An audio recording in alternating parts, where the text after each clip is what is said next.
الحمد لله وكفى وسلام على عباده الذين اصطفى أما بعد أعوذ بالله من الشيطان الرجيم بسم الله الرحمن الرحيم إنا نحن نزلنا الذكر وإنا له لحافظون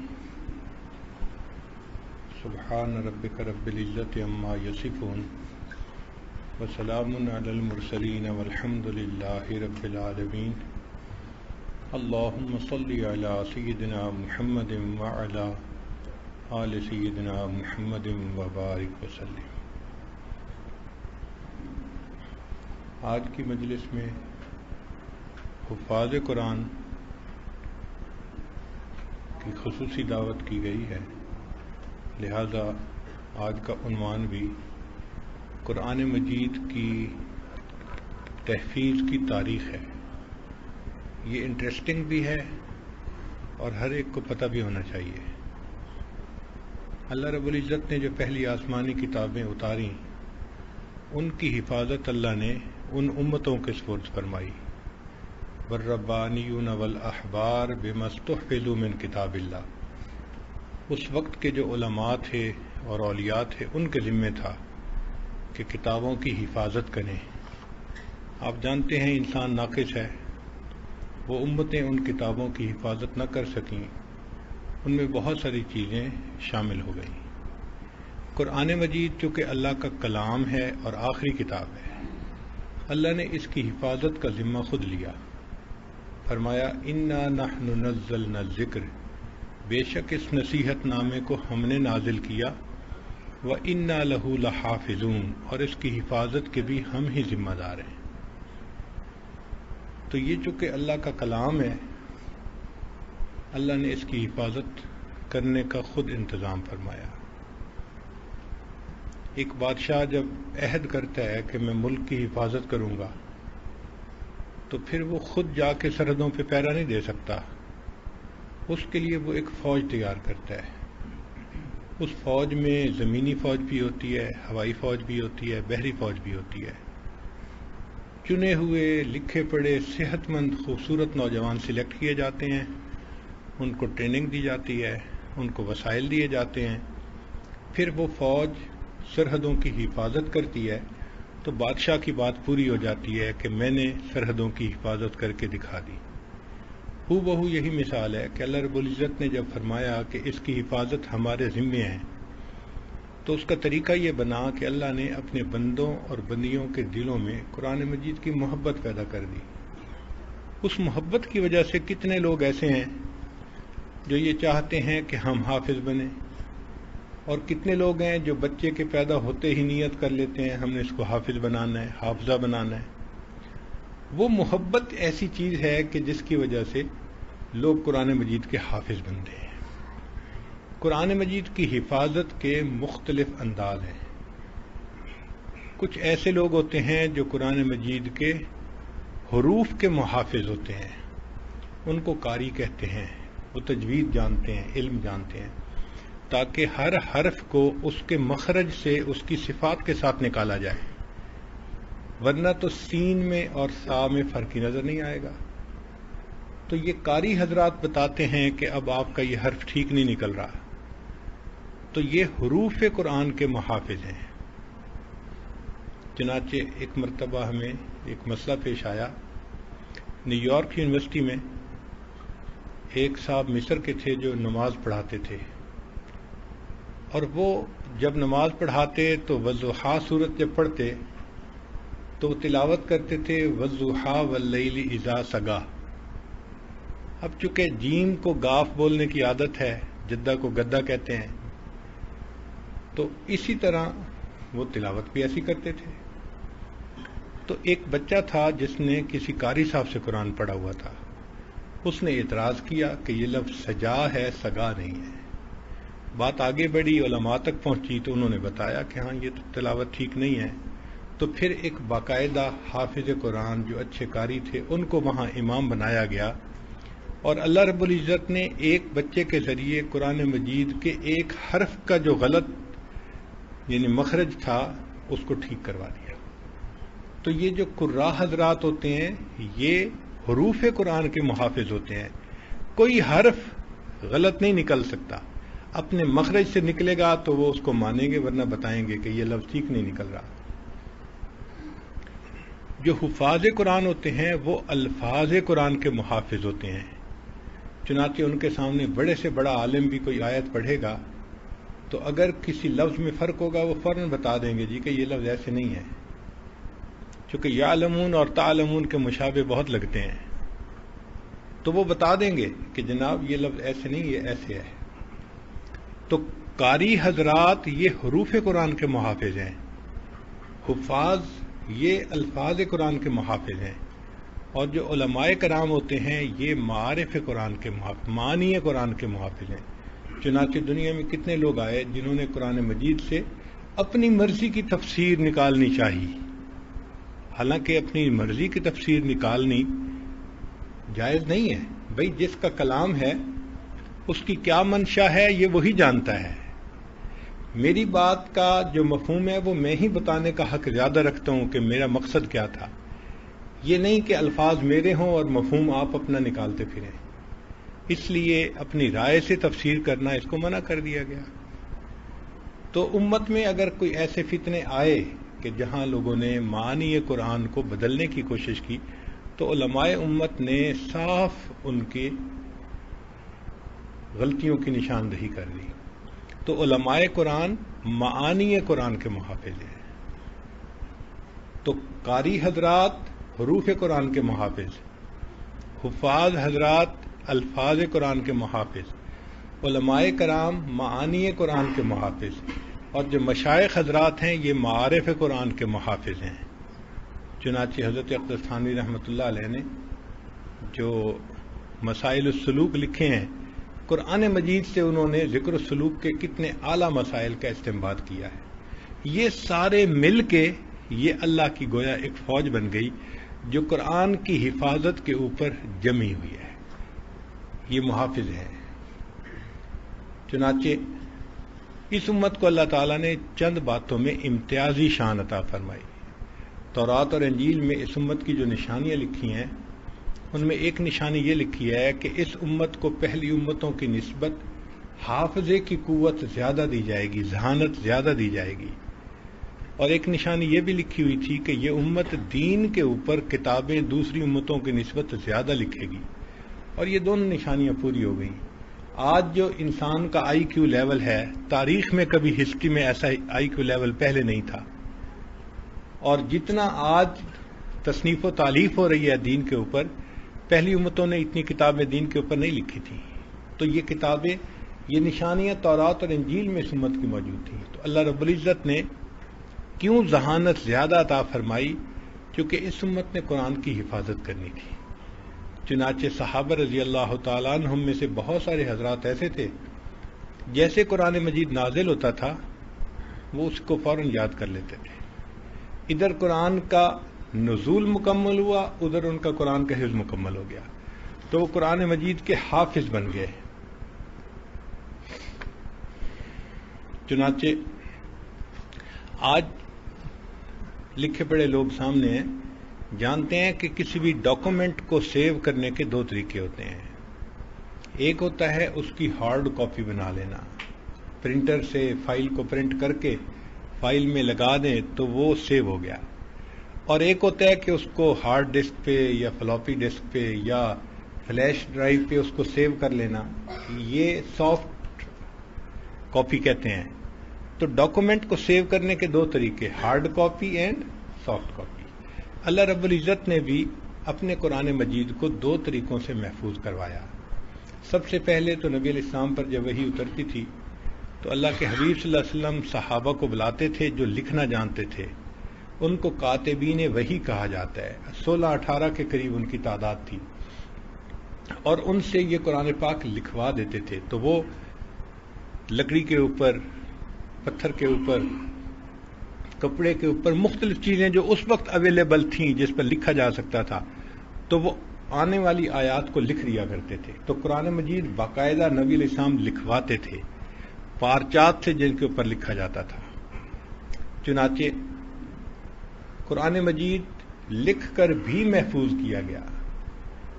اب جب نبی علیہ الصلوۃ والسلام نے اس دنیا سے پردہ فرمایا تو حضرت عمر رضی اللہ عنہ نے صدیق اکبر عنہ کو مشورہ دیا کہ امیر المومنین، وہ قرآن مجید جو لوگوں کے پاس موجود ہے اس کو اگر ہم سرکاری تحویل میں لے لیں تو وہ زیادہ سیف ہوگا۔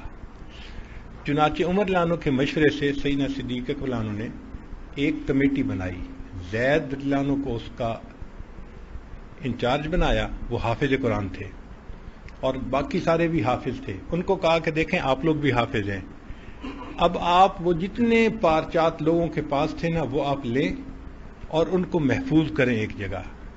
چنانچہ ام المومنین سیدہ حفصہ رضی اللہ تعالی عنہا، جو عمر رضی اللہ عنہ کی بیٹی تھیں اور نبی علیہ السلام کی بیوی تھیں اور امت کی ماں تھیں، وہ لکھنا بھی جانتی تھیں، تو ان کے پاس ان پارچات کو ایک جگہ پر جمع کروا دیا گیا۔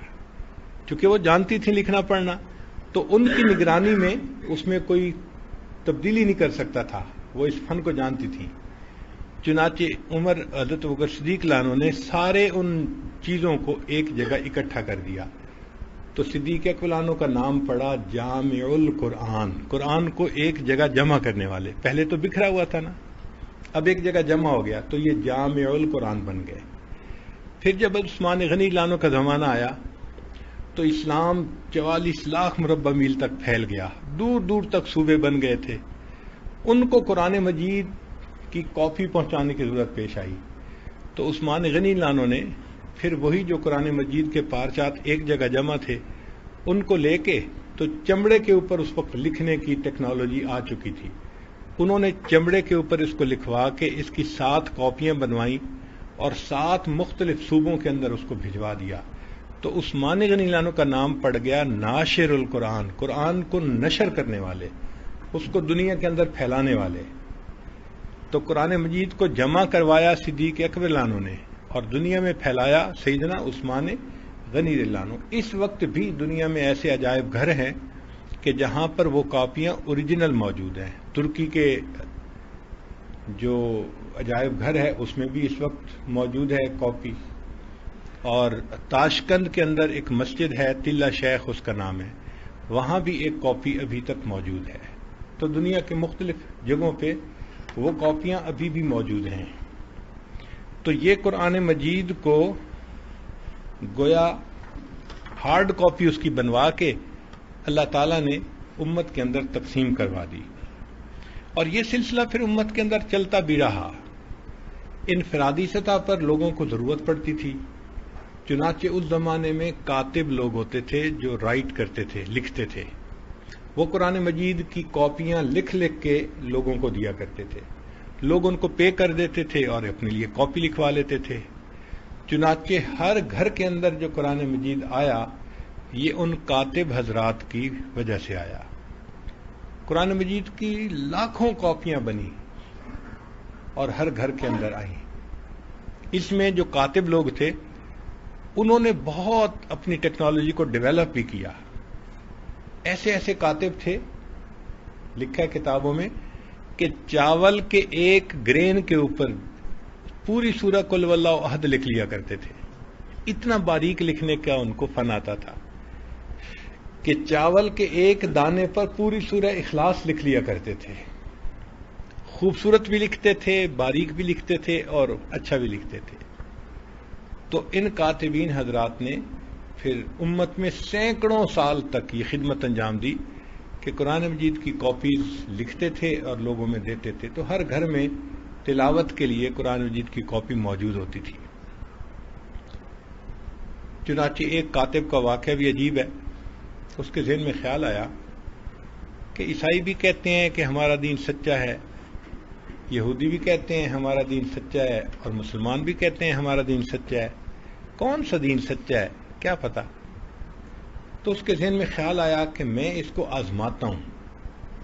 چنانچہ اس نے کیا کیا کہ ایک بائبل لی اور اس بائبل کو اس نے ریپروڈیوس کیا، لکھا، اور لکھتے ہوئے کہیں کہیں جو کچھ الفاظ تھے نا ان کے جو سملر ورڈز ہوتے ہیں ایک معنی والے، تو اس نے ورڈز چینج کر دیے مگر معنی وہی تھے۔ تو اس نے کوئی 30-40 جگہوں پہ یہ تبدیلی کر دی، یعنی الفاظ چینج کر دیے مگر ان کے معنی وہی تھے۔ اس نے جا کے ایک پادری کو دیا، جی میں نے یہ بائبل لکھی ہے، آپ اس سے نا اپنی سنڈے پریئر کروایا کریں۔ اس نے کہا بہت اچھا۔ 1 سال تک وہ پادری پریئر کرواتا رہا اور اس کو پتہ نہ چلا کہ اس میں کوئی لفظ بدلا ہے یا نہیں بدلا۔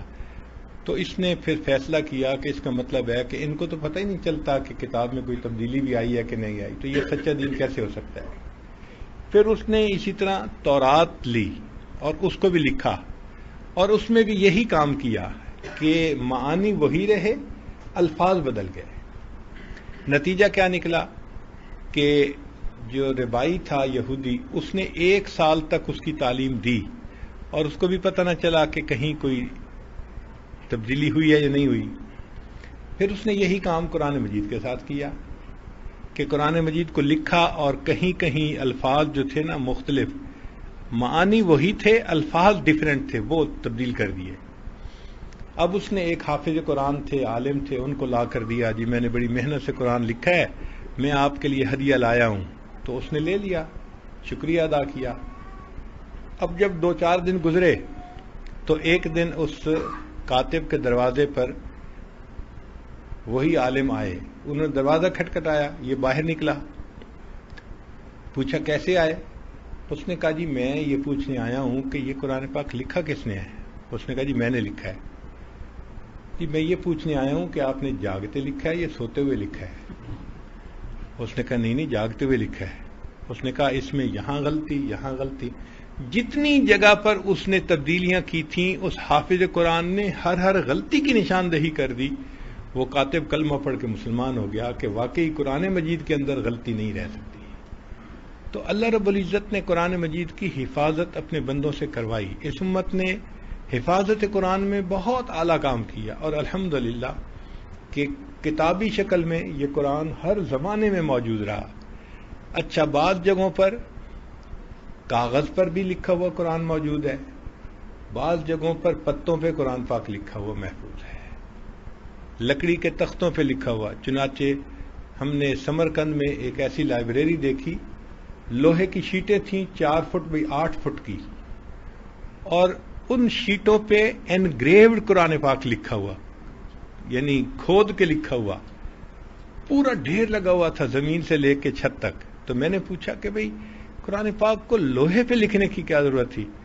انہوں نے کہا جی جیسے دنیا میں ہوتا ہے نا، یہ گرین وچ ٹائم ہے، یہ اسٹینڈرڈ ٹائم ہے، تو اگر کبھی بھی ٹائم کو میئر کرنا ہو یا کمپیئر کرنا ہو تو اس کے ساتھ دیکھتے ہیں۔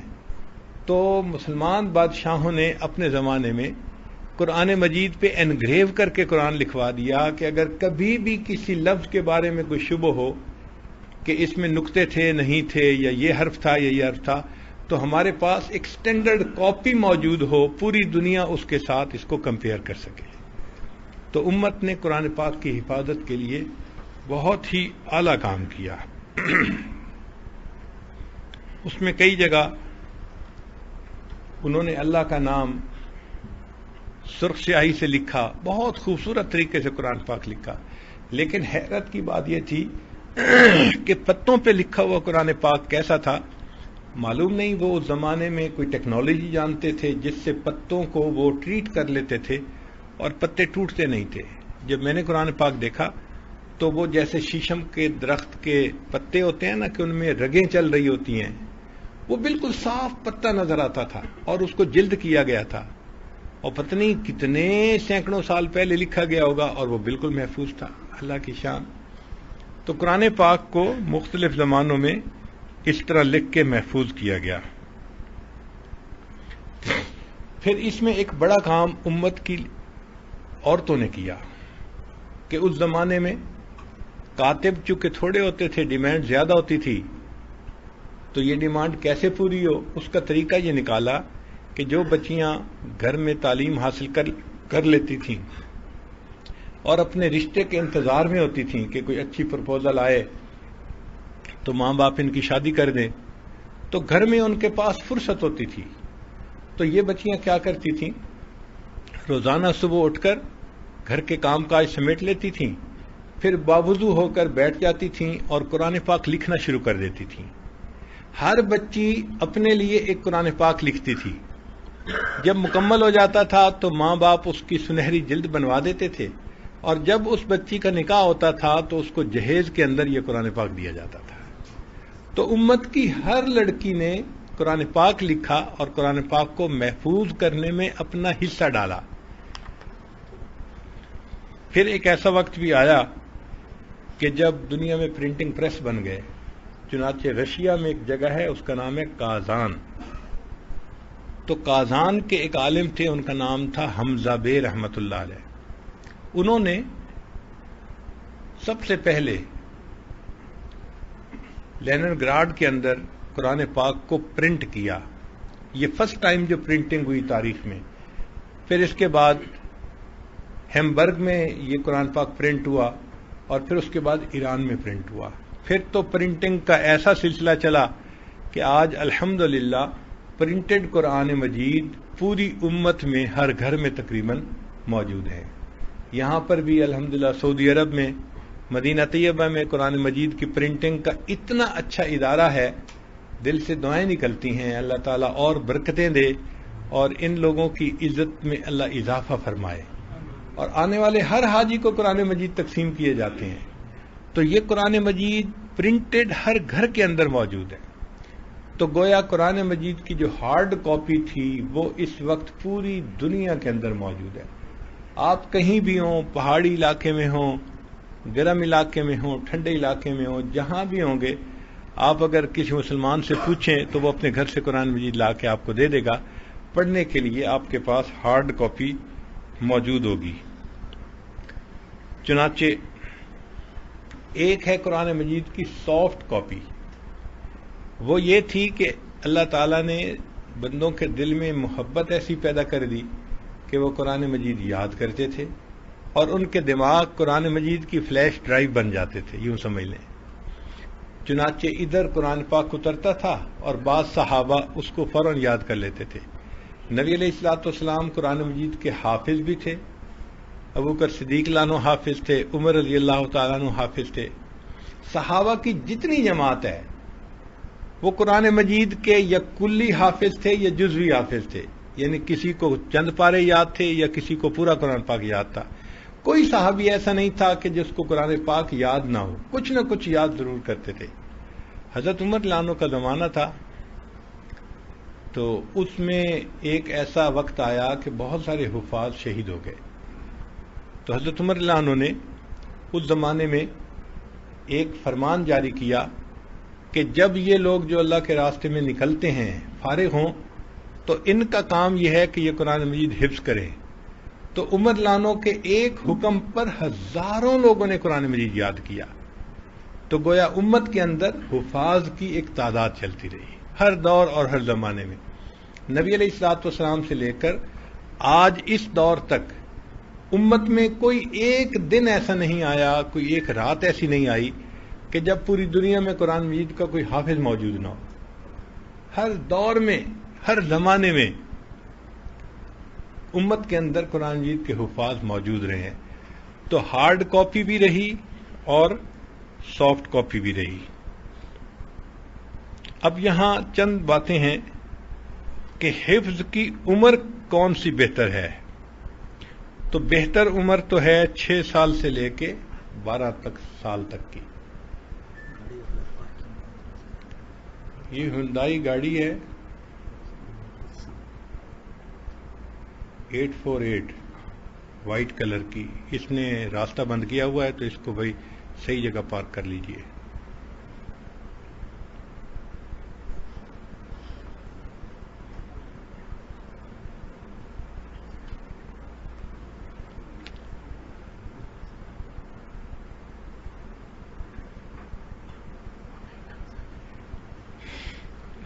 تو حفظ کی جو عمر ہے وہ 6 سال سے لے کے 12 سال تک کی عمر بہترین عمر ہے. اس عمر میں بچے کی یادداشت کی جو ہوتی ہے نا کیپیبلٹی وہ میکسیمم ہوتی ہے. اس کو کہتے ہیں النقش کالحجر، یعنی پتھر پہ لکیر کی طرح.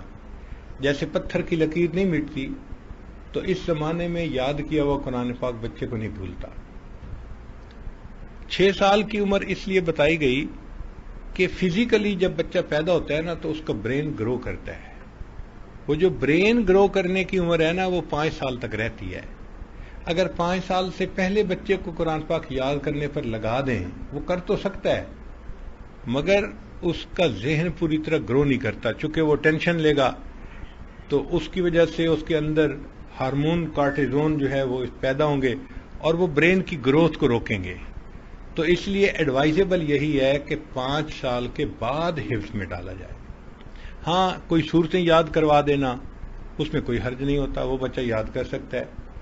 چنانچہ ایک مرتبہ ہم ایک جگہ مہمان تھے تو جو صاحب خانہ تھے ان کی اہلیہ عالمہ تھیں. کھانے کے بعد انہوں نے کہا اپنے ہسبینڈ کو کہ بھئی بچے کو لے جاؤ اور یہ حضرت صاحب کو اپنا سبق سنائے. تو وہ اپنے بچے کو لے کے آئے. وہ اتنا چھوٹا سا بچہ تھا کہ بغیر سہارے کے کھڑا نہیں ہو سکتا تھا. آپ سوچیں کتنا چھوٹا ہوگا، تھا بھی کمزور سا. تو ہم نے اس کو دیوار کے ساتھ لگا دیا اور اس کے دونوں طرف تکیے رکھ دیے. تو بچے کو تکیے کی سپورٹ مل گئی تو وہ کھڑا ہوا. ہم سمجھے تھے کہ شاید یہ قل ہو اللہ احد سورت سنا دے گا یا کچھ اور پڑھ دے گا، لیکن بچے نے تو پڑھنا شروع کیا. ہم حیران ہیں، سورہ ملک تبارک الذی بیدہ الملک پوری سورت اس بچے نے سنا دی. یا اللہ، اتنا چھوٹا بچہ اور یہ سورہ ملک کا حافظ ہے، سبحان اللہ. تو چھوٹے چھوٹے بچے بھی قرآن مجید کو یاد کر لیتے ہیں. وہ زبان نہیں جانتے، وہ معنی نہیں جانتے، لیکن قرآن مجید ان کے دلوں میں نقش ہوتا ہے. یہ اللہ کی عجیب شان ہے. لیکن بہترین عمر 6 سال سے لے کے 12 سال کی ہے. اس عمر میں جو بچے حافظ بنتے ہیں عام طور پہ ان کو 2 سال لگتے ہیں حافظ بننے میں. ایوریج بچے 2 سال میں حافظ بن جاتے ہیں. جو سستی کرتے ہیں، توجہ نہیں دیتے، وہ 3 سال بھی لگا سکتے ہیں، اس سے زیادہ بھی لگ سکتا ہے. جو قابل ہوتے ہیں، محنت کرتے ہیں، وہ 2 سال سے پہلے بھی کر لیتے ہیں. ایسا بھی ہوتا ہے کہ بعض لوگ بڑی عمر میں جا کے قرآن مجید کے حافظ بنتے ہیں اور بعض چھوٹی عمر میں بن جاتے ہیں. چنانچہ کتابوں میں لکھا ہے کہ ہارون رشید کے دربار میں ایک بندہ اپنے بیٹے کو لایا اور اس نے کہا کہ ہارون رشید صاحب آپ میرے بیٹے سے قرآن سنیں. وہ بچہ اتنا چھوٹا تھا کہ باپ سے ضد کرنے لگا، ابو میں قرآن تب سناؤں گا جب آپ وعدہ کریں کہ مجھے گڑ کی ڈلی لے کے دیں گے. اس زمانے کی کینڈی یہی ہوتی تھی، گڑ کی ڈلی کھا لینا. تو والد نے اس کو کہا ہاں بیٹا میں وعدہ کرتا ہوں میں تمہیں گڑ کی ڈلی لے کے دوں گا. تو بچے نے کہا ٹھیک ہے میں سناتا ہوں. ہارون رشید خود بھی حافظ تھا. اس نے کئی جگہوں سے قرآن سنا اور اس بچے نے اس کو بالکل صحیح سنا دیا. جب اس کی ڈیٹ آف برتھ کا ریکارڈ دیکھا گیا تو بچے کی عمر اس وقت صرف 5 سال تھی. یعنی 5 سال کی عمر میں اس نے حفظ قرآن مکمل کر لیا تھا. تاریخ میں یہ بھی لکھا ہے.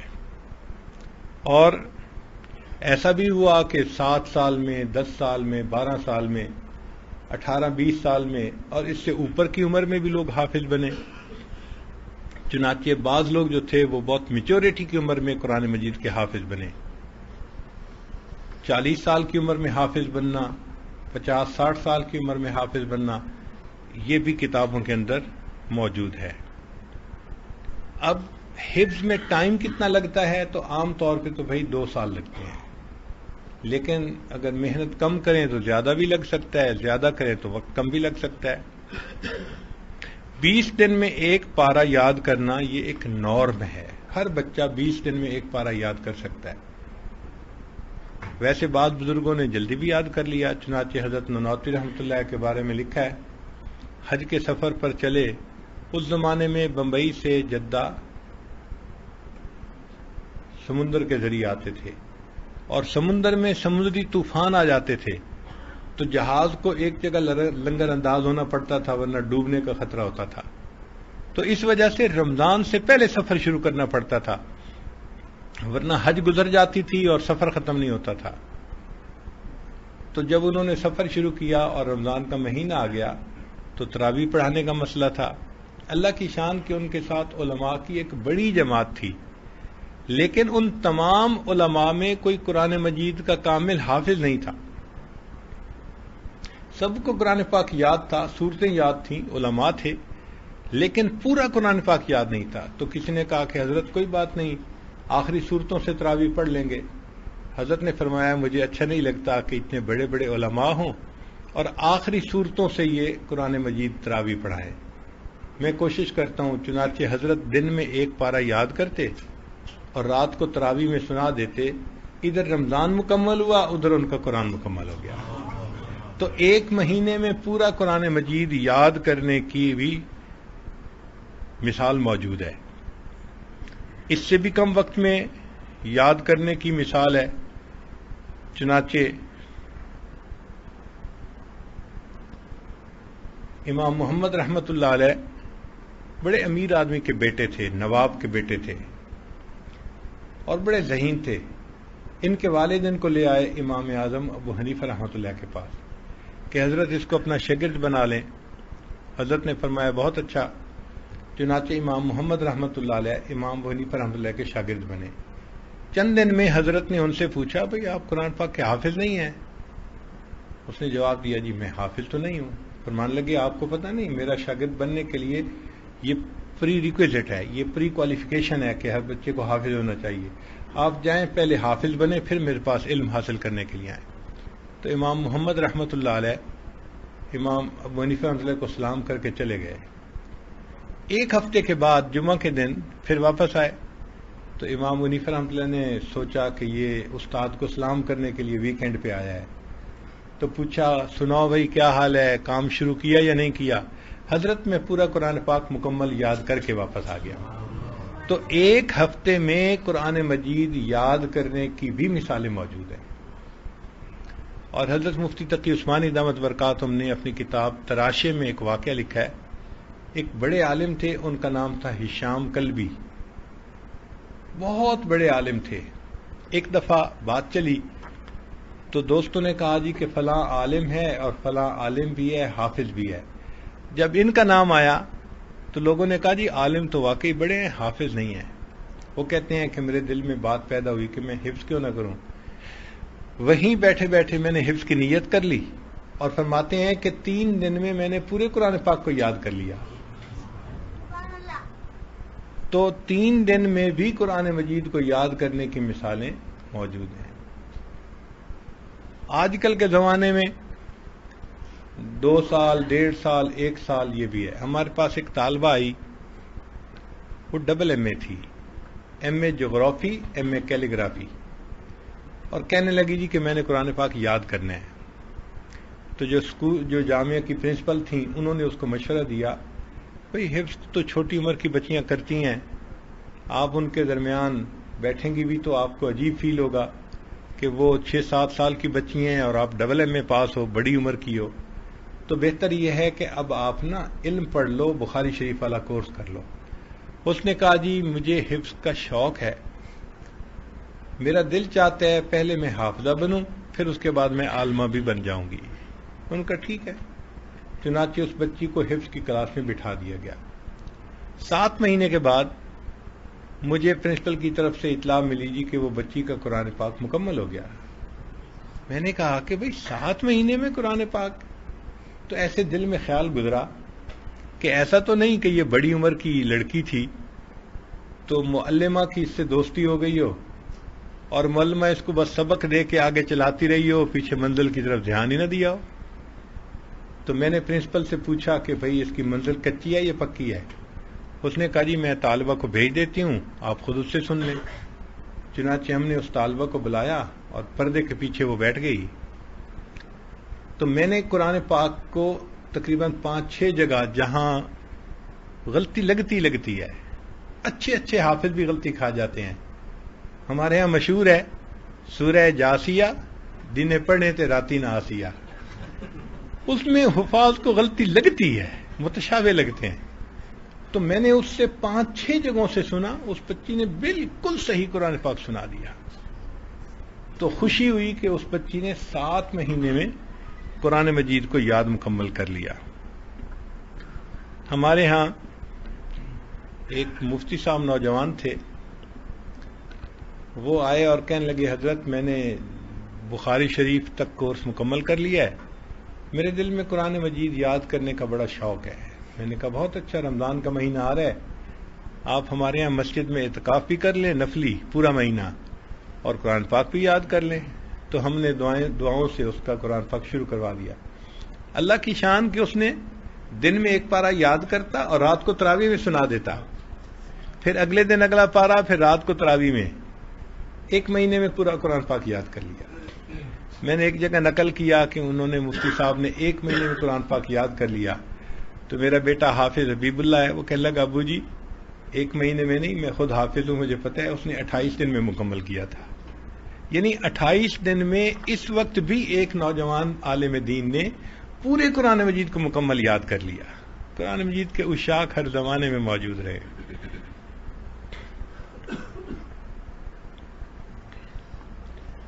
اور بعض تو ایسی جگہیں ہیں جہاں قرآن مجید کے بہت حفاظ ہوتے ہیں.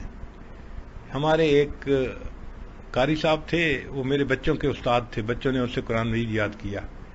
ایک دفعہ حضرت آپ نے ملتان کا پروگرام دیا ہے، تو آپ جب آئیں گے تو میرے گھر آپ کھانا کھا لیں. ہم نے کہا بہت اچھا. ہمیں اندازہ نہیں تھا کہ گھر ملتان سے کتنا دور ہوگا. چنانچہ جب ملتان پروگرام کے لیے پہنچے تو وہ قاری صاحب نازل ہو گئے. حضرت آپ نے کہا تھا کہ کھانا کھلانا ہے تو آپ چلے میرے ساتھ. ہم نکلے کہ بھئی چلو، شہر سے کوئی 5-10 منٹ کے فاصلے پہ گھر ہوگا. وہ تو کہیں 1.5 گھنٹہ دور ہمیں ڈرائیو کر کے لے گئے ایک بستی میں، اور وہاں جا کے ایک گھر میں بٹھا دیا. میں نے کہا قاری صاحب آپ مجھے شہر سے اٹھا کے یہاں لائے ہیں، اب اگر ہم یہاں پروگرام بھی کریں گے تو 15 سے 20 بندے ہوں گے دیہات کے، اگر ہم شہر میں کرتے تو ہزاروں لوگوں کا فائدہ ہوتا. وہ کہنے لگے کہ حضرت میں آپ کو ایک مقصد کے لیے یہاں آیا ہوں. میں نے کہا کیا مقصد؟ کہنے لگے کہ ہماری یہ جو بستی ہے نا، اس کا نام ہے حافظ والا. یعنی بستی کا نام ہی یہ ہے حافظ والا، شجاع آباد کے قریب ہے. میں نے کہا کیا مطلب؟ کہنے لگے کہ پچھلے تقریباً 200 سال سے اس بستی میں کوئی گھر ایسا نہیں کہ جس گھر میں کوئی قرآن مجید کا حافظ موجود نہ ہو. پوری بستی کے ہر گھر میں کوئی نہ کوئی قرآن کا حافظ موجود ہوگا، یا مرد ہوگا یا عورت ہوگی، لیکن حافظ ہوگا. تو ایسی بستیاں بھی اس وقت دنیا میں موجود ہیں صفحہ زمین پر کہ بستی کے ہر گھر میں کوئی نہ کوئی قرآن پاک کا حافظ ہوتا ہے. تو بستی کا نام ہی حافظ والا بن گیا. ہمارے ایک قریبی تعلق والے تھے، عالم تھے، ان کی مسجد میں ہم نے فجر کے بعد درس قرآن دیا. وہ کہنے لگے حضرت مسجد کے ساتھ میرا گھر ہے تو آپ ناشتہ میرے ہاں کریں. ہم نے کہا بہت اچھا. جب ہم ناشتے کے لیے دسترخوان پہ بیٹھے، وہ کہنے لگے حضرت میرے والد صاحب قرآن پاک کے عاشق تھے. بس یہ لفظ سنا ہم نے تو ہم نے کہا کہ بھئی اب ہمیں ناشتے میں مزہ نہیں آئے گا، ہمیں ان کی باتیں سنائیں، ہمارا روحانی ناشتہ کروائیں. وہ کہنے لگے حضرت میرے والد صاحب کو کسی بزرگ نے بتا دیا کہ اگر آپ ایک قرآن مجید روز مکمل پڑھیں اور 2 سال تک یہ معمول جاری رکھیں تو قرآن مجید کا فیض آپ کی آنے والی نسل میں جاری ہو جائے گا. میرے والد صاحب نے اس بات کو مان لیا. نتیجہ کیا ہوا کہ والد صاحب نے روز ایک قرآن مجید مکمل پڑھنا شروع کر دیا، الحمد سے لے کے والناس تک، ڈیلی. سفر، حضر، گرمی، سردی، صحت، بیماری، غمی، خوشی، والد صاحب نے پورے 2 سال ہر روز قرآن مجید کو مکمل پڑھا. اس کا نتیجہ یہ نکلا کہ ہمارے والد کے جتنی اولاد تھی، بیٹے اور بیٹیاں، پھر آگے ان کی جتنی اولاد آج ہے، جو بچہ 7 سال کی عمر تک پہنچ گیا ہے وہ قرآن مجید کا حافظ ہے. میرے والد کی نسل میں کوئی لڑکا لڑکی ایسی نہیں جو حافظ نہ ہو. تو یہ بھی اللہ کی شان ہے کہ بعض ایسے بھی قرآن مجید کے عاشق ہوتے ہیں کہ جو قرآن مجید اتنا پڑھتے ہیں کہ اللہ ان کی نسلوں میں فیض کو جاری فرما دیتے ہیں. تو بستیاں بھی ایسی ہیں کہ جہاں قرآن مجید کے حفاظ موجود، خاندان بھی ایسے، بہت سارے ایسے خاندان ہیں ہمارے یہاں کہ وہاں رشتہ کسی گھر میں بھی آئے تو وہ سب سے پہلی بات پوچھتے ہیں بچہ حافظ ہے یا نہیں.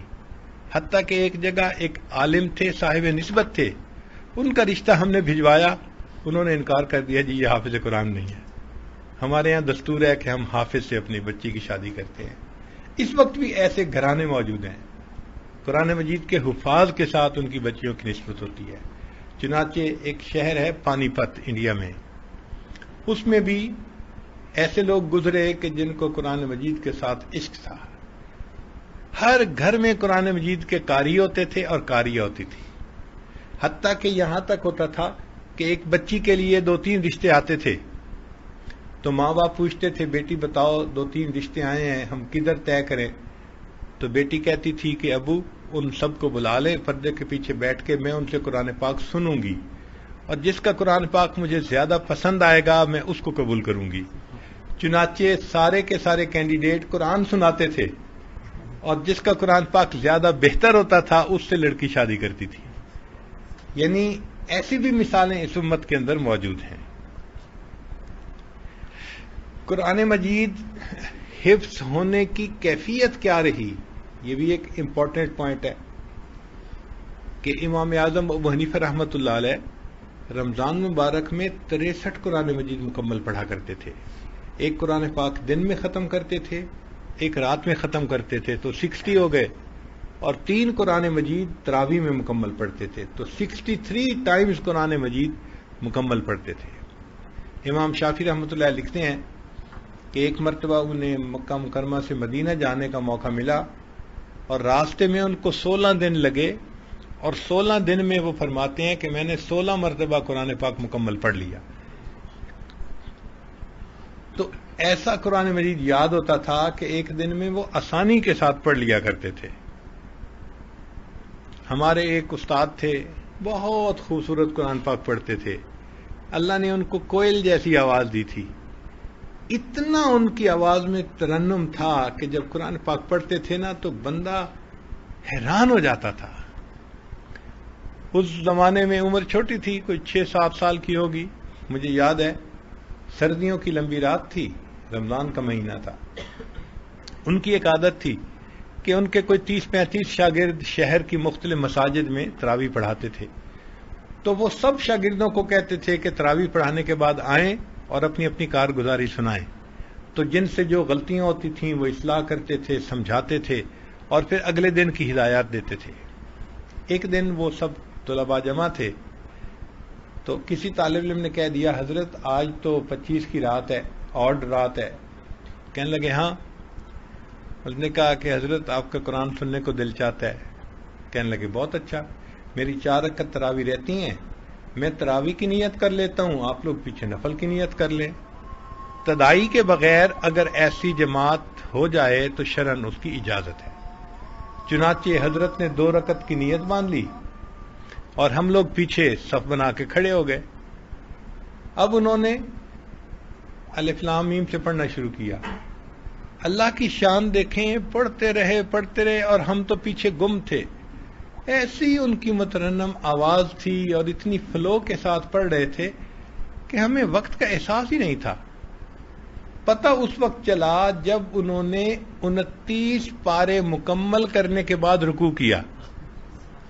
ان ون گو 29 پارے پڑھے انہوں نے، اور ہم اتنا جام ہو چکے تھے کھڑے کھڑے کہ ہم سے رکوع میں نہیں جایا جا رہا تھا. یعنی ہمیں کوشش کر کے رکوع کرنا پڑا، اتنا جسم ایک جگہ سیٹ ہو گیا تھا. گھنٹوں کھڑے رہے تھے اور پھر اس کے بعد اگلی رکعت میں انہوں نے آخری پارہ پڑھا اور قرآن پاک مکمل کر دیا. تو 2 رکعت میں قرآن مجید پورا پڑھنے کی بھی مثالیں موجود ہیں. اللہ اکبر کبیرہ. ہمارے ایک اور استاد تھے، ان سے میں نے عربی قاعدہ شروع میں پڑھا. وہ قاری تو نہیں تھے لیکن حافظ بڑے پکے تھے. ان کا معمول تھا زندگی کا ایک قرآن پاک روزانہ پڑھنا. وہ روزانہ فجر کے بعد قرآن پاک پڑھنا شروع کرتے تھے اور عصر کے وقت روزانہ ختم قرآن ہو رہا ہوتا تھا ان کا. ہم ان کو آنکھوں سے دیکھتے تھے، بیٹھے ہوئے ان کے ہونٹ ہل رہے ہوتے تھے. عمر چھوٹی تھی، شاید 6-7 سال ہوگی. یعنی وہ عمر تھی کہ میرے پاس پورے محلے کے گھروں کا ویزا موجود تھا، ملٹیپل. جس گھر میں جب چاہیں آپ چلے جائیں. ہر گھر میں محبتیں ملتی تھیں، پیار ملتا تھا، کھانے کی چیزیں ملتی تھیں، ہر گھر میں پیار ہوتا تھا. وہ عمر تھی. چنانچہ میں ان کے گھر ایک دفعہ گیا تو ان کی بڑی بیٹی کی شادی ہوئی تھی اور رخصتی کے بعد وہ پہلی مرتبہ اپنے والد کو ملنے کے لیے آئی تھی. تو صاف ظاہر ہے وہ دلہن بنی ہوئی تھی، زیورات سے لدی ہوئی تھی.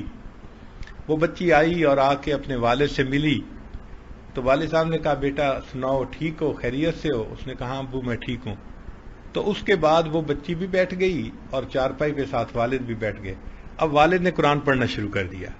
تو بچی کہنے لگی ابو میں اتنی دور سے صرف آپ کو ملنے کے لیے آئی ہوں، آپ مجھ سے باتیں تو کریں. تو کہنے لگے بیٹی آپ نے خیریت پوچھی، میں نے بتا دی، آپ کی خیریت کا پتہ چل گیا، اب میں آپ سے اور کیا باتیں کروں، میں قرآن ہی پڑھوں گا. یعنی وہ قرآن پڑھتے رہتے تھے، درمیان میں بات کرنے کا موقع ہوتا تھا تو تلاوت یعنی موقوف کر کے بات کا جواب بھی دے لیتے تھے، پھر قرآن پڑھتے تھے، اور بغیر ٹینشن کے اور تردد کے سہولت کے ساتھ وہ عصر سے پہلے قرآن مکمل پڑھ لیا کرتے تھے. تو قرآن پڑھنے والوں کی ایسی بھی مثالیں موجود ہیں. البتہ ایک مرتبہ ہمیں قرآن مجید کے کمپیوٹر سے ملاقات کا موقع ملا. کراچی میں ہم ایک جگہ تھے، ایک نکاح کی مجلس تھی، تو کسی نے مجھے بتایا کہ حضرت یہ جو بیٹھے ہیں نا صاحب، یہ قرآن مجید کے کمپیوٹر ہیں. تو مجھے شروع میں تو یہ لفظ برا لگا. میں نے کہا کیا لوگوں کے ذہن میں یہ نئی نئی ٹیکنالوجی کے لفظ بیٹھ گئے ہیں؟ بھئی تم کہو قرآن کے قاری ہیں، قرآن کے حافظ ہیں، قرآن کے عالم ہیں، یہ الفاظ ہیں جو قابل ستائش ہیں. یہ کیا کہ قرآن کے کمپیوٹر ہیں؟ تو میں نے ناگواری کا اظہار کیا، کیوں قرآن کے کمپیوٹر کہہ رہے ہیں؟ اس نے کہا جی آپ دیکھ لیں. چنانچہ جب نکاح کی دعا ہو گئی، لوگ اٹھ کے جانے لگے تو کچھ لوگ ان کے گرد جمع ہو گئے، ہم بھی ان میں تھے. وہ اکثر ان میں سے حفاظ بھی تھے. تو وہ جو لوگ تھے نا وہ قاری صاحب سے پوچھ رہے تھے. اچھا حفاظ میں عام طور پر یہ ہوتا ہے کہ ایک دوسرے سے پوچھتے ہیں اچھا بھائی فتکونا، یعنی فتکونا کا لفظ بتا دیا، اب آگے کہاں کہاں ہے قرآن پاک میں اور آیت کیسے چلتی ہے یہ حافظ لوگ بتاتے ہیں. تو یہ پہلیاں ہوتی ہیں حافظ لوگوں کی کہ بھئی بتائیں فتکونا کہاں ہے، تو پڑھتے ہیں. مگر وہاں معاملہ ڈیفرنٹ تھا، وہاں کوئی لفظ نہیں پوچھ رہا تھا. لوگ پوچھ رہے تھے کہ حضرت وہ جو فتکونا کا لفظ ہے قرآن پاک میں کہاں کہاں ہے؟ تو وہ آیت نہیں پڑھ رہے تھے، وہ آگے بتاتے تھے فلاں پارہ، فلاں سورت، فلاں آیت نمبر، آیت کا نمبر بتاتے تھے. اچھا جیب میں قرآن پاک تھا، ہم بھی کھول کے دیکھتے رہے، جہاں بتاتے تھے بالکل صحیح آیت نمبر. تو بڑی حیرانی ہوئی، کوئی 20 منٹ تک لوگ ان سے پوچھتے رہے، وہ ہر لفظ سن کے آگے بتاتے تھے فلاں پارہ، فلاں سورت، فلاں آیت نمبر. یعنی قرآن پاک پڑھتے پڑھتے ان کو اتنا ضبط ہو گیا تھا کہ آیتوں کے نمبر بھی ان کو یاد ہو گئے تھے. تو واقعی 20 منٹ کے بعد خود میرے دل سے بات نکلی کہ یہ واقعی قرآن مجید کا کمپیوٹر ہے. ہم نے زندگی میں ایسا نہیں دیکھا تھا کہ کوئی ایسا حافظ ہو کہ جو آیتوں کے نمبر بھی یاد کرتا ہو. اللہ کی شان، قرآن مجید کی محبت اللہ نے دلوں میں ایسی ڈالی ہے کہ لوگوں نے قرآن مجید کو تو یاد کیا، آیات کے نمبر کے بھی حافظ بن گئے.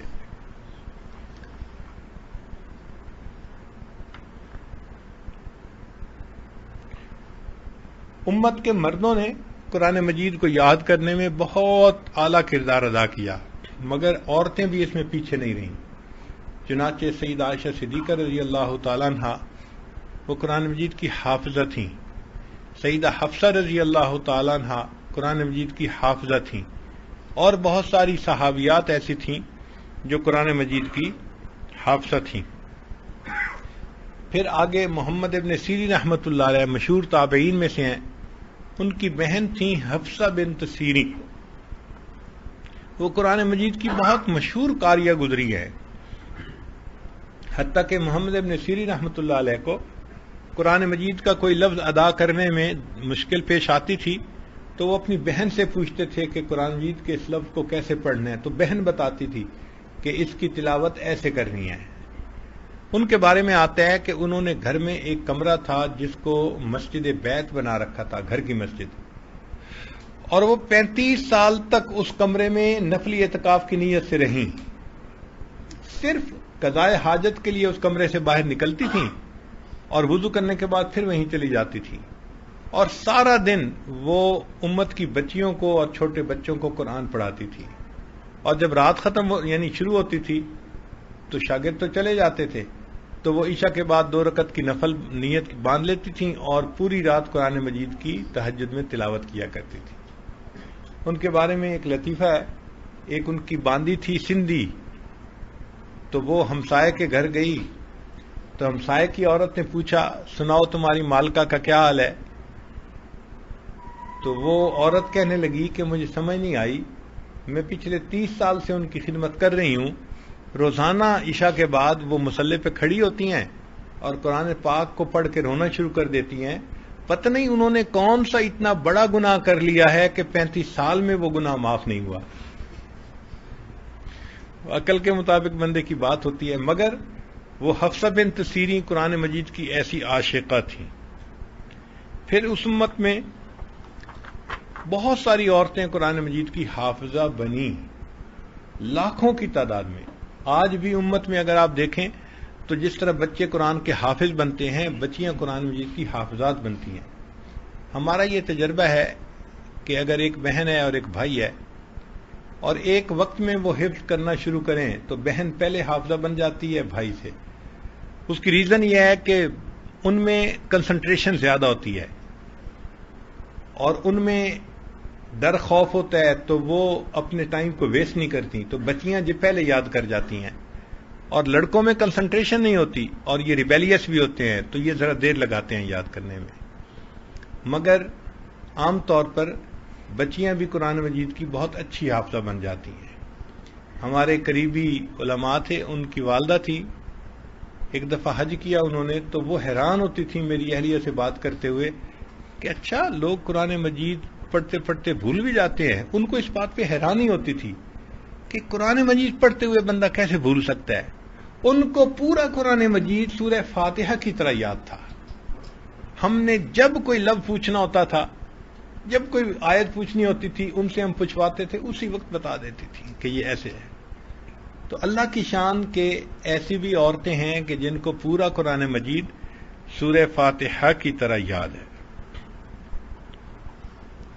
ایک مرتبہ جرمنی کی یونیورسٹی ہے میوخ یونیورسٹی، اس میں جو تھیولوجیکل ڈپارٹمنٹ تھا، اس میں یہ بات چلی کہ مسلمان بڑا دعویٰ کرتے ہیں کہ ہمارا قرآن پاک محفوظ ہے، ہم اس کو ویریفائی تو کریں۔ چنانچہ انہوں نے پتہ نہیں کتنے $1,00,000 یا $1 ملین اس کام کے لیے مخصوص کر دیا بجٹ۔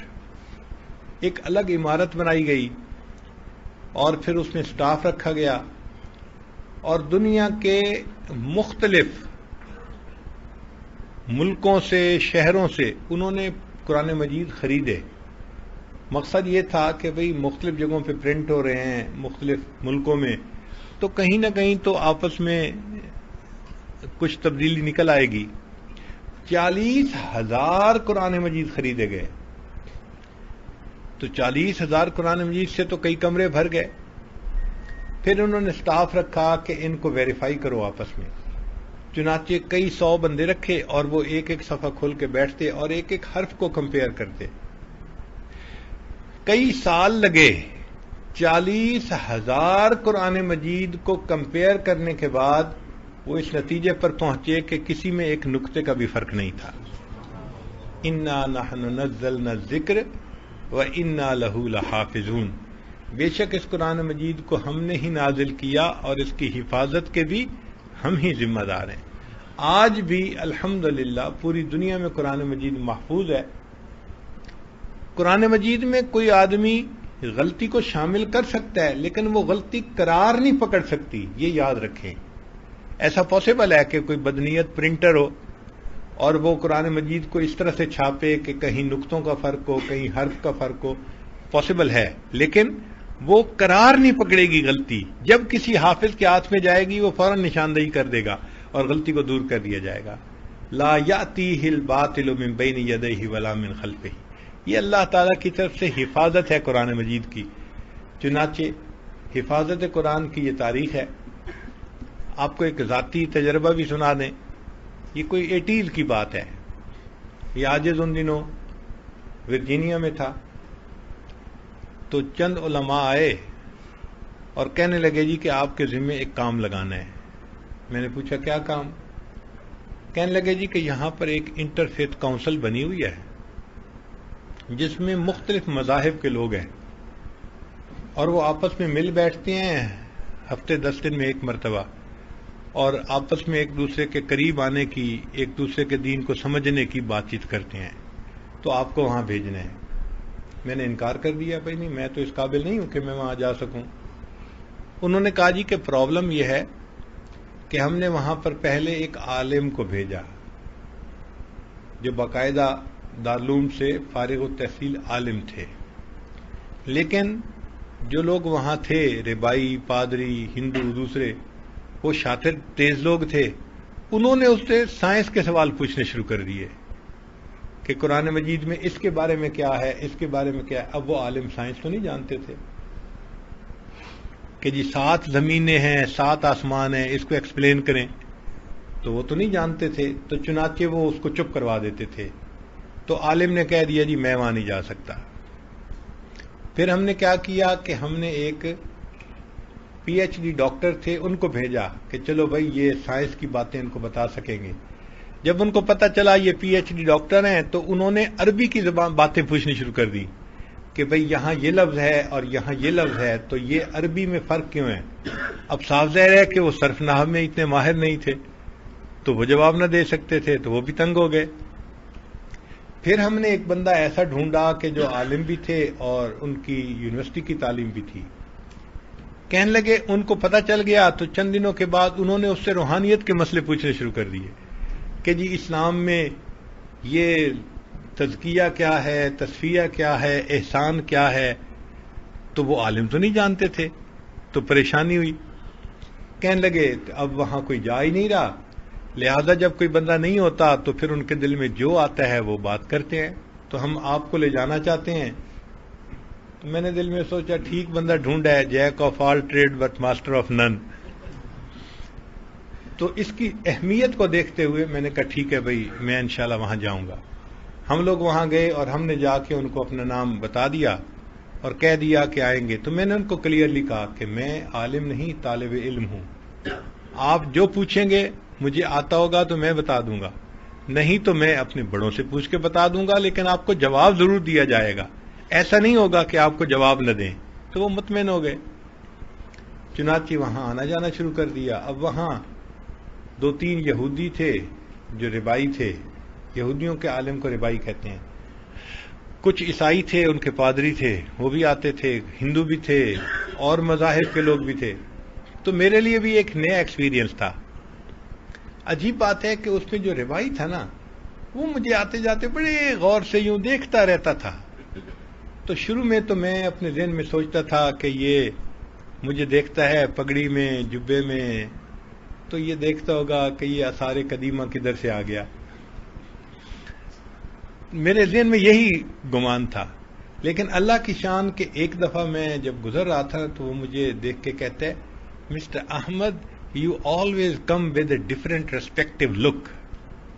اس دن مجھے احساس ہوا کہ نہیں، یہ آثار قدیمہ نہیں سمجھتا، بلکہ سنت کی مقناطیسیت ایسی ہے کہ اس کو سنت اچھی لگتی ہے۔ وہ دل میں یہ سوچ رہا ہوگا کہ ایسا تو حضرت موسیٰ علیہ السلام کی سنت تھی تو میں تو اس کو نہ اپنا سکا، اور یہ مسلمان ہے اور اس نے موسیٰ علیہ السلام کی سنت کو بھی اپنایا ہوا ہے، جبے کو بھی اپنایا ہوا ہے۔ تو اس کے دل پہ نا ایک ہیبت تھی سنت کی۔ تو مجھے اور خوشی ہو گئی کہ چلو الحمدللہ اللہ تعالیٰ نے سنت کو اتنی مقناطیسیت دی ہے کہ لوگ اس کو پسند کرتے ہیں۔ اب یہ سلسلہ کئی مہینے چلتا رہا۔ ایک دن ایسا ہوا کہ جب میٹنگ ختم ہوئی تو جو سیکرٹری تھا اس نے پوچھا کہ جی اگلی میٹنگ کا ایجنڈا کیا ہوگا؟ تو میرے ذہن میں ایک بات آئی، میں نے کہا جی کہ اگلی میٹنگ میں ہر مذہب والا ان کے پاس جو کلام الہی ہے نا، ورڈ آف گاڈ جس کو کہتے ہیں، وہ اس کی تلاوت کر کے سنائے۔ تو سیکرٹری کو یہ بات بڑی اچھی لگی، اس نے کہا ویری گڈ، برائٹ آئیڈیا، اور اپروو کر دیا۔ اب ہم چلے گئے۔ نیکسٹ میٹنگ میں جب وہاں پہنچے تو اس نے جب شروع کی اپنی میٹنگ، اس نے کہا جی مسٹر احمد کہ آپ نے یہ مشورہ دیا تھا جو بولے وہی کنڈی کھولے۔ لہذا اب آپ شروع کریں، آپ اپنے ورڈ آف گاڈ کو سنائیں۔ چنانچہ میں تیاری کر کے گیا تھا۔ کتابوں میں ہم نے پڑھا کہ جو کچھ اللہ نے پہلی آسمانی کتابوں میں اتارا وہ سب کچھ اللہ نے قرآن پاک میں اتار دیا۔ جو قرآن مجید میں اترا وہ سارا کا سارا سورہ بقرہ میں آ گیا، جو سورہ بقرہ میں ہے وہ سارا کا سارا سورہ فاتحہ میں آ گیا۔ اس لیے اس کو فاتحۃ الکتاب کہتے ہیں۔ یہ پریفیس ہے، یہ سمری ہے پورے قرآن پاک کی۔ تو یہ دل میں بات آئی کہ اچھا، چونکہ قرآن پاک میں کی یہ پوری سمری ہے سورہ فاتحہ، تو میں ان کے سامنے سورہ فاتحہ کی تلاوت کروں گا۔ چنانچہ میں نے سورہ فاتحہ کی تلاوت کی، اور پھر ٹوٹے پھوٹے لفظوں میں جو اس کا ترجمہ میں بیان کر سکا تو میں نے ان کو بتا دیا، خوش ہو گئے۔ اس کے بعد پھر ایک عیسائی پادری بیٹھا ہوا تھا، اس کی باری آئی تو اس نے اپنی بائبل نکالی اور اس میں پہاڑی کا واز، وہ ان کا مشہور واز ہے، یہ بڑا لہک لہک کے پڑھتے ہیں کہ عیسیٰ علیہ السلام نے کہا کہ کوئی تمہارے ایک گال پہ تھپڑ لگائے تو تم اس کو دوسرا گال بھی پیش کر دو اور ایسے محبت سے پیش آؤ۔ اس نے اس کو پڑھنا شروع کیا۔ جب اس نے پڑھنا شروع کیا تو میں نے ہاتھ اٹھایا اور سیکرٹری سے کہا جی کہ میں آپ کے ساتھ کوئی بات شیئر کرنا چاہتا ہوں۔ اس نے کہا کیا؟ میں نے کہا جی کہ ایجنڈا تو یہ تھا کہ ہر مذہب والا جو ان کے ہاں ورڈ آف گاڈ ہے اس کو ریسائٹ کرے گا، تو میں پوچھتا ہوں کہ کیا بائبل انگلش زبان میں اتری تھی جو یہ انگلش پڑھ رہے ہیں؟ اب وہ سمجھ گئے کہ اتری تو تھی عبرانی زبان میں، اور ہم تو یہ اس کا ٹرانسلیشن پڑھ رہے ہیں، یہ ورڈ آف گاڈ تو نہیں کہلا سکتا۔ تو وہ ایسا کوشچن تھا کہ جس پہ وہ حیران ہو گیا۔ تھوڑی دیر تو خاموشی رہی، پھر اس کے بعد آگے جو ربائی بیٹھا تھا نا، وہ بہت تیز آدمی تھا، وہ آگے بڑھا اور کہنے لگا mister Ahmed let me tell you loud and clear, یہ اس کے الفاظ تھے، let me tell you loud and clear, یعنی میں آپ کو یہ بات کھل کے بتانا چاہتا ہوں کہ جتنے دین اس وقت دنیا میں موجود ہیں صرف مسلمان ہیں جن کے پاس اصل ورڈ آف گاڈ موجود ہے، باقی سب کے پاس ترجمے موجود ہیں، ورڈ آف گاڈ موجود نہیں ہے۔ تو جب اس نے یہ الفاظ کہے اتنا دل کو خوشی ہوئی۔ میں نے آیت پڑھی انا نحن نزلنا الذکر وانا لہ لحافظون، ہم نے اس نصیحت نامے کو نازل کیا اور اس کی حفاظت کے بھی ہم ہی ذمہ دار ہیں۔ واقعی اللہ رب العزت نے اپنی کتاب کی حفاظت کر کے دکھائی۔ آج پوری دنیا مانتی ہے کہ مسلمانوں کے پاس ان کی کتاب محفوظ ہے، ہم خوش نصیب ہیں۔ اب دیکھیں، گاڑی کو کوئی دیکھے نا، کار کو دیکھے تو ذہن میں آتا ہے کہ یہ بندوں کو ایک جگہ سے دوسری جگہ پہنچانے کے لیے بنائی گئی ہے۔ ٹرک کو دیکھیں تو فوراً خیال آتا ہے کہ یہ میٹیریل ایک جگہ سے دوسری جگہ پہنچانے کے لیے بنایا گیا ہے۔ کرین کو دیکھیں تو فوراً ذہن میں آتا ہے یہ چیزوں کو اٹھانے کے لیے بنائی گئی ہے۔ تو مختلف گاڑیوں کو دیکھ کے نا فوراً اس کے بننے کا مقصد سامنے آتا ہے۔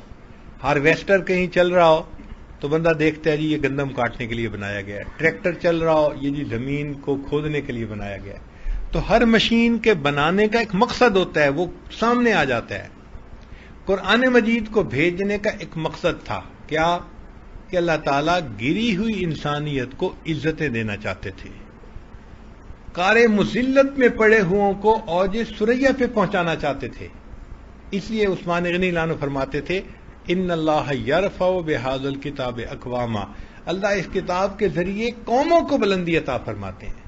تو دنیا میں اگر کوئی بندہ بڑا پریشان حال ہو، بڑا مصیبتوں میں گھرا ہوا ہو، اور وہ چاہے کہ میں اس ذلت سے نکلوں اور عزت کی زندگی گزاروں، اللہ نے اس کے لیے قرآن مجید کو بنایا ہے۔ وہ قرآن مجید کو پڑھے، اس کی تعلیمات پر عمل کرے، پھر دیکھے اللہ تعالیٰ اس کو کیسے عزت عطا فرماتے ہیں۔ ہر لحظہ ہے مومن کی نئی شان نئی آن، کردار میں گفتار میں اللہ کی برہان، یہ بات کسی کو نہیں معلوم کہ مومن قاری نظر آتا ہے حقیقت میں ہے قرآن۔ تو یہ بندہ قرآن پڑھنے والا قاری نظر آتا ہے، حقیقت میں قرآن کی طرح یہ بھی معزز بن جاتا ہے۔ علامہ اقبال نے صحیح کہا، وہ زمانے میں معزز تھے مسلمان ہو کر، ہم ہوئے خار تارک قرآن ہو کر۔ تو قرآن مجید دنیا میں عزتیں دینے کے لیے آیا۔ کوئی فرد اس پر عمل کرے گا اللہ اس فرد کو عزت دیں گے، کوئی قوم عمل کرے گی اللہ اس قوم کو عزت عطا فرمائیں گے۔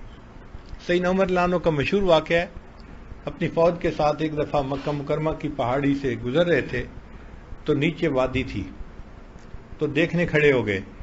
دوپہر کا وقت تھا اور خوب پسینے آ رہے تھے. تو ایک بندے نے کہا امیر المومنین آپ کیوں کھڑے ہو گئے؟ آپ کی وجہ سے ہزاروں لوگ کھڑے ہیں اور سب کو پسینے آ رہے ہیں دھوپ کے اوپر. تو عمر لانو نے کہا کہ جب میں ینگ تھا، جوان تھا، اس وقت میرے والد خطاب مجھے بھیجتے تھے اونٹ چرانے کے لیے، تو میں اس وادی میں، اس ویلی میں اونٹ چرانے کے لیے آیا کرتا تھا، مگر مجھے اونٹ چرانے کا طریقہ نہیں آتا تھا، تو میرے اونٹ خالی پیٹ گھر جاتے تھے، اور شام کو میرا والد خطاب مجھے ڈانٹتا تھا اور کہتا تھا عمر تو بھی کیا زندگی گزارے گا، تجھے اونٹ بھی چرانے نہیں آتے. میں اپنے اس وقت کو یاد کر رہا ہوں کہ جب عمر کو اونٹ چرانے نہیں آتے تھے، اور آج اس وقت کو دیکھ رہا ہوں جب اسلام اور قرآن کے صدقے اللہ نے عمر کو امیر المومنین بنا دیا ہے. تو یوں قرآن مجید بندے کو عزتیں عطا کرتا ہے.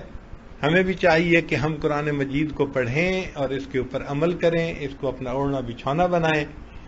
ہمارے حضرت رحمۃ اللہ فرماتے تھے تیرے ہاتھ میں ہو قرآن اور تو دنیا میں رہے پریشان، تیرے ہاتھ میں ہو قرآن اور تو دنیا میں رہے ناکام، تیرے ہاتھ میں ہو قرآن اور تو دنیا میں رہے غلام. غلامی نفس کی ہو، شیطان کی ہو یا کسی انسان کی ہو، نہ نہ نہ، ہمیں کہتا ہے یہ قرآن او میرے ماننے والے مسلمان اقرا وربک الاکرم، تو پڑھ قرآن، تیرا رب کرے گا تیرا اکرام، تیرا رب تجھے عزت و وقار دے گا، تیرے ظاہر و باطن کو نکھار دے گا. اللہ تعالی ہمیں قرآن مجید کے ساتھ سچی محبت عطا فرمائے اور اس کی تعلیمات کے مطابق پوری زندگی گزارنے کی توفیق عطا فرمائے. وآخر دعوانا ان الحمد للہ رب العالمین.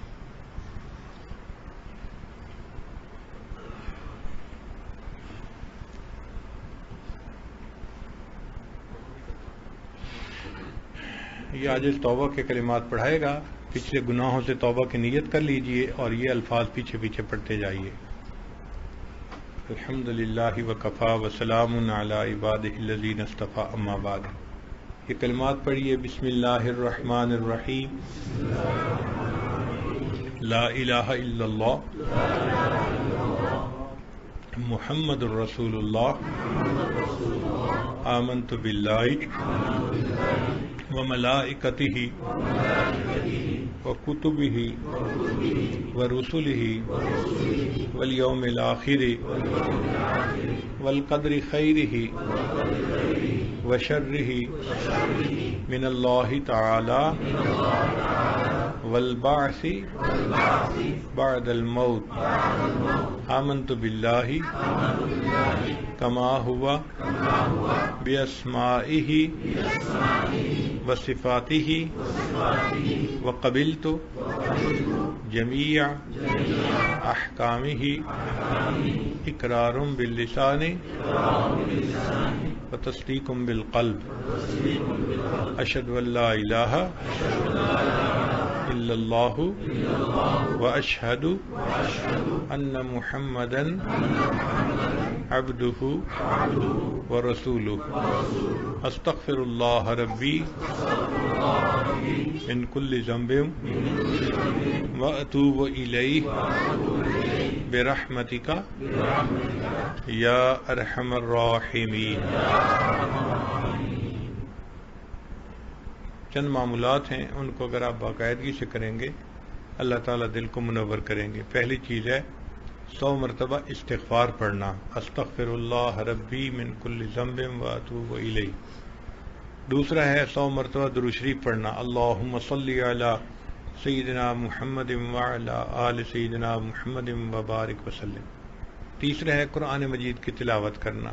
اگر آپ ایک پارہ پڑھیں تو برکت ہوگی، مشکل ہو تو چلو آدھا پارہ صحیح، مگر قرآن مجید روزانہ پڑھ کے اپنی زندگی میں برکت حاصل کریں. چوتھا ہے چلتے پھرتے دل میں اللہ کا دھیان رکھنا، دست بکار دل بیار، ہاتھ کام کاج میں مشغول، دل اللہ تعالیٰ کی یاد میں مشغول. اور پانچویں چیز ہے مراقبہ. مراقبے کا طریقہ یہ ہے کہ جب آپ نماز پڑھیں تو تھوڑی دیر کے لیے اللہ سے لو لگا کے بیٹھیں، ظاہر کی آنکھیں بند کر لیں، من کی آنکھیں کھول لیں، اور یہ سوچیں کہ اللہ کی رحمت آ رہی ہے، دل میں سما رہی ہے، دل کی ظلمت اور سیاہی دور ہو رہی ہے، اور میرا دل اللہ اللہ اللہ کہہ رہا ہے، یعنی دل بول رہا ہے اور میں سن رہا ہوں۔ 10-15 منٹ کا مراقبہ آپ کے دل کی بیٹری کو چارج کرے گا، اور دل میں اللہ کی محبت بڑھے گی، بھرے گی، اور آپ خود اس کی وارمنس کو فیل کریں گے۔ اللہ تعالیٰ ہمارے دلوں کو اپنی محبت سے بھر دے۔ یہ بات بھی ذہن میں رکھیے کہ آپ اگر فرض کو حج پہ جانا چاہتے ہیں،